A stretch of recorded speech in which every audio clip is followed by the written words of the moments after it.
예. 2500년 전에 석가모니 부처님께서 보리수 밑에서 견성을 하신 이후에 그 자신의 오비구를 찾아갔다 합니까? 오비구를 찾아가서 한 말이 예. 석가모니 부처님께서 보리수 밑에서 견성을 한 이후에 뭐 깨달음, 견성 같은 이야기 되겠죠. 그래서 오비구를 찾아가서 한 이야기가 나는 중도를 깨달았노라. 그래서 자신의 중도, 그 다음에 거기 관련되는 12연기 사성계를 통해서 그 오비구들을 깨닫게 했다. 이런 이야기. 그래서 그 부처님이 항상 강조하는 것이 중도였습니다. 그러다가 부처님이 열반에 들고 그 제자들도 열반에 들고 결국 이제 분파불교가 시작됐죠. 분파불교는 뭐냐 하면 부처님이 가르침에 대한 거기에 대한 뭐 논박들이 막 생기라. 그렇고 한 20개 정도로 갈라졌다. 그러더고 뭐냐. 어떤 사람들은 뭐 계율을 붙들고 부처님 시절에는 이 계율이 맞지만 지금은 맞지 않다 하고 뭐 그걸로 해갖고도 갈라지고. 그러다가 부처님 돌아가시고 한 500년 후쯤 돼갖고 한 2015년 뭐 한 2150년 그러니까 AD 150년 그때 이제 중간합파가 나타나요. 중론 다시 부처님으로 돌아가자. 그 용수보살에 의해 갖고 옛날 부처님이 강조하던 중도로 돌아가자.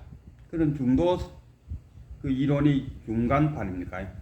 그 사상이 일어난 이후에 한 150년 정도 지나서 이 무착이라는 보살님이 또 나타났어요. 무착이라는 보살님은 뭐냐? 마음. 우리가 마음 하는데 중도 뭐 이렇게 하는데 구름에 뭐 잡듯이 하늘에 구름 잡듯이 뭐 뜬구름 잡듯이 그렇게 이야기하지 말고 명쾌하게 한번 들여다보자. 중간론이 공 쪽을 이야기했다면은 공이나 무를 이야기했다면은 이 유시각은 유를 이야기하는 거죠. 또 불공. 그래서 우리 마음을 전오식, 육식, 칠식, 팔식으로 나눴어요. 제가 이제 오늘 그 강의의 요점은 이 전오식, 육식, 칠식, 팔식을 좀 간략하게 설명하고 뭐 그런 거 있구나 하는 정도로 말씀드리고 싶어요. 우리가 전오식 하면은 그러니까 그 우리가 볼 수 있는 눈이 안, 이, 비, 설, 신의 안, 이, 비, 설, 신, 의잖아요. 의, 생각. 그리고 바깥에 보이는 것은 색, 성향, 미촉법. 이것을 하나의 예를 들어서 눈으로서 사물을 본다 아닙니까? 눈에 딱 보였어요. 근데 우리는 지금 딱 보는 순간에 뭐 예쁘다, 좋다 이런 걸 느끼는데 그 전에 전오식은 딱 보는 순간에 그냥 봤을 뿐이래요. 그냥 비춰졌을 뿐. 거울에 사물이 비춰졌을 뿐이라. 거울이 뭐 생각하는 건 아니잖아요. 그냥 거울에 비춰졌을 뿐. 그걸 우리가 전오식이라고. 그래갖고 탁 비춰졌는데 좋다, 안 좋다, 예쁘다, 뭐 이런 게 있지 않습니까? 한 예를 들면은 등산을 갔는데 산을 탁 보고는 예쁘다, 꽃을 보고는 아이고 정말 예쁘다, 응?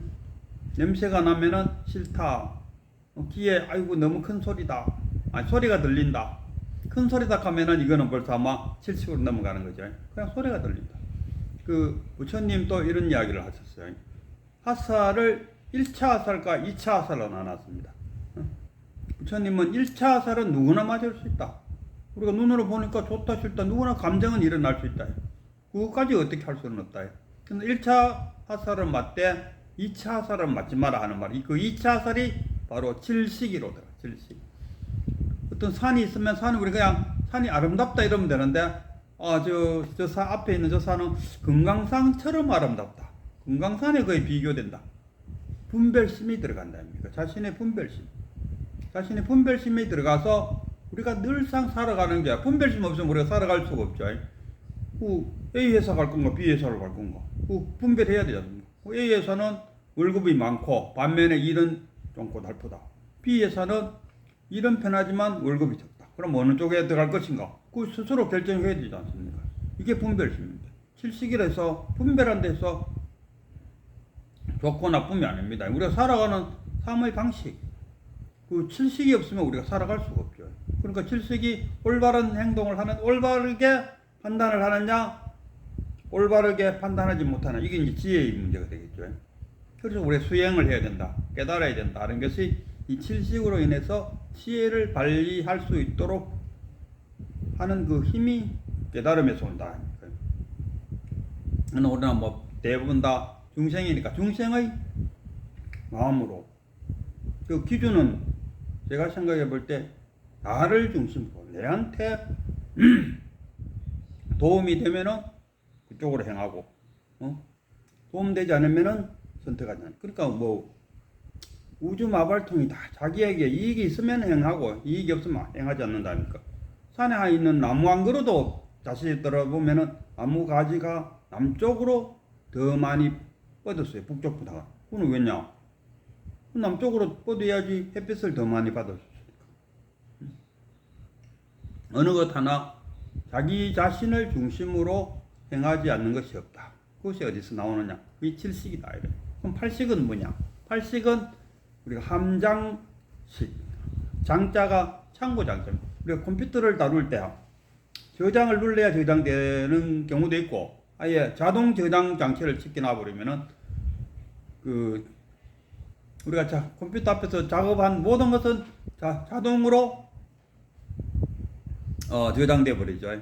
요새는 그 네이버 그게 보면 네이버 박스 사진기에서 사진만 딱 찍으면은 자동으로 그 네이버 박스에 사진이 딱 저장돼 버리죠. 그래서 내가 사진 찍어 갖고 내가 그 공간 그 사진기 속에서는 다 지워버리도 네이버 박스에 들어가면은 탁 남아있죠. 그와 같이 이 팔식은 그 아마 제 생각에 육식에서 일어난 좋다 안 좋다 뭐 거기까지 해서 다 저장되지 않을까. 그리고 칠식은 어떻게 판단을 하느냐, 어떻게 분별하느냐 했을 때 팔식에 있는 저장된 거기와 상호 교류를 일으켜 갖고 칠식이 나름대로 판단을 하고 분별을 하면서 우리의 삶을 생명을 이끌어 나가는 역할을 하고 있다. 이런 이야기 되겠습니까? 그래서 유식론에서는 우리 마음을 우리가 마음 가는데요. 마음을 내려놔라. 마음을 내려가는데 그 마음을 나누면은 전오식은 뭐냐? 그냥 봐도 그 마음이 들어있지 않는 것. 그리고 육식은 마음이 들어가 식이 들어가서 좋다 안 좋다 할 정도고 칠식은 거기에 분별심이 들어가서 뭐는 뭐보다가 못하다, 뭐는 뭐보다 좋다. 저 산은 꽃처럼 예쁘다. 뭐 그리고 팔식은 칠식까지 일어나는 그 생각들이 자동으로 팔식에 저장되어 있다. 이게 저장되어 있는 것이 팔식이다. 팔식에서는 저장만 해놓을 뿐이지 팔식에서는 뭘 하지 않는다. 그래서 이 팔식을 어떻게 보면 우리가 그 다른 그 식에서 보면은 이 팔식을 업장이다. 업장. 저는 이 업장이라고 봐요. 업장. 모든 것이 다 저장되어 있는 업장. 그래서 우리 죽으면은 칠식, 육식, 뭐 전오식, 육식, 칠식 다 사라지고 없고 마지막에 남는 거라고는 이 팔식 또는 업장 알겠습니까? 그래서 이 업장이 육신에서 나와서 다시 또 다른 육신으로 들어가고 그래서 거기서 또 다시 경험을 하고 그래서 그 어떻게 보면 부처님 말하는 무아 고정된 실체가 없다. 이 업장도 계속 한 생애를 반복함으로써 변화되지 않습니까? 무아라는 것은 내가 없다는 것이 아니고 실체라고 고정된 내가 없다는 그런 뜻 아니겠습니까? 나 하면은 고정된 나가 없다. 버스 타면은 성격이요. 식당에 들어가면 그 손님 또 그 식당에 그 종업원 뭐 역할이 참 많다 아닙니까? 집에 오면 아버지 뭐 아버지를 만나면 할아버지. 뭐 고정된 실체가 없는 그것을 모아. 그래서 이 팔식을 달리 표현하면 저는 업장이다. 그래서 업장이 이번 생에 또 그만큼 쌓였을 거고, 또 다음 생에 가면 또 그만큼 쌓일 것이고. 그래서 끝없이 업장이 그 윤회를 한다. 저는 이렇게 생각하고, 이 업장에서 윤회를 하는 과정에서 깨달음을 얻어서 자신의 그 욕망을 내려놓을 때, 우리는 그 이제 드디어 열반에 들었다. 더 이상 뭐 다음 생애에 환생하지 않는다. 뭐 이런 식으로 하는데, 저는 전문 시간에도 말했지만은 사후의 세계는 각자의 몫이다. 저는 이걸 말합니다. 사후의 세계는 각자의 몫이다. 성철 스님 같은 경우도 바로 죽어갖고 전생을 기억하고 환생한다고까지 말하니까, 그는 막 그 사후의 그 시스템을 명쾌하게 설명할 수 있다는 것은 그는 참 불가능하고, 한다 해도 그는 가짜. 그 가장 오늘 하고 싶은 이야기는 유식론에서 우리가 마음을 나눴을 때 전오식, 육식, 칠식, 팔식으로 나누는데, 그 전오식은 그냥 보는 것. 그리고 육식은 좋다 나쁘다의 감정이 식이 들어가는 것. 그 다음 칠식은 좋다 나쁘다 뿐만 아니라 그게 분별심이 들어갔을 때 칠식이다. 우리가 나를 이끌고 있는 것은 칠식에 의해서 내가 움직이고 있다. 그리고 팔식은 뭐냐? 칠식에서 일어났던 모든 감정들이 그 저장되어지는 저장 장소, 그게 팔식이다. 그래서 저는 그걸 업장이다 이렇게 표현하죠. 우리가 그 한 예를 들어서 여행을 갔는데, 뭐 예를 들어갖고 한라산을 올라갔었다. 그래갖고 이제 한라산을 구경을 다 하고 저녁에 누워서 잘라고 생각해 볼 때 기억 속에 떠오르는 것은 24시간 눈으로 봤지만은 실제로 기억이 떠오르는 것들은 몇 가지가 안 떠오른다 아닙니까? 그거는 뭐냐 하면 실식이 분별하니까, 분별한 것만 기억 속에 남는 거죠. 그러니까 전오식은 아예 뭐 의식이 없으니까 떠오를 수가 없고, 육식은 좋다 나쁘다고만 생각했으니까 그것도 기억 속에 안 남고, 칠식만이 분별해서 지금 또 누워갖고 그 기억이 떠오르는 것은 지금 여기서 내가 그 기억을 분별하고 있을 뿐입니다.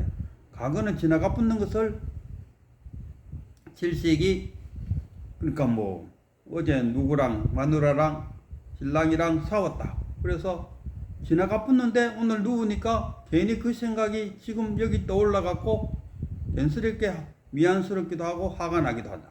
그건 내가 지금 여기서 분별하기 때문에, 이 분별심을 잃어놓으면은 깨달음이 되겠죠. 그래서 이 분별하는 이 과정, 이 분별심을 너무 그 중간론적으로 또 한다면은, 내가 어떤 것을 분별할 때 내 스스로 그 상차상조하면은 되겠죠. 상차상조, 이게 중도지 않습니까? 양극을 버려, 좋다 싫다를 버려버리면 중간에 이게 공이지 않습니까? 유신론도 어떻게 보면은 공의 결론은 공이 들어갈 수밖에 없죠. 그래서 양쪽을 놓고 또 우리가 부처 속에 중생이 있고 중생 속에 부처 있다 이런 말하죠. 그러니까 이 양쪽을 결국 극과 극이 아니고 같이 공에 있다. 이게 상차 상조다. 상차 상조. 그래서 이 깨달았다, 내가 중도를 터득했노라 할 그 말은 결국 뭡니까? 양극에서 집착하지 않는, 어느 한쪽에 집착하지 않고 양극을 끊고 그 중간을 중간이라 하기 못하고 중도를 터득했다. 중도를 취하면서도 중도를 취하고 다시 있다 없다를 다시 한번 이렇게 조명하니까 있다 없다는 꼭 색즉 공이요 공즉 색이더라. 이것이 뭐냐?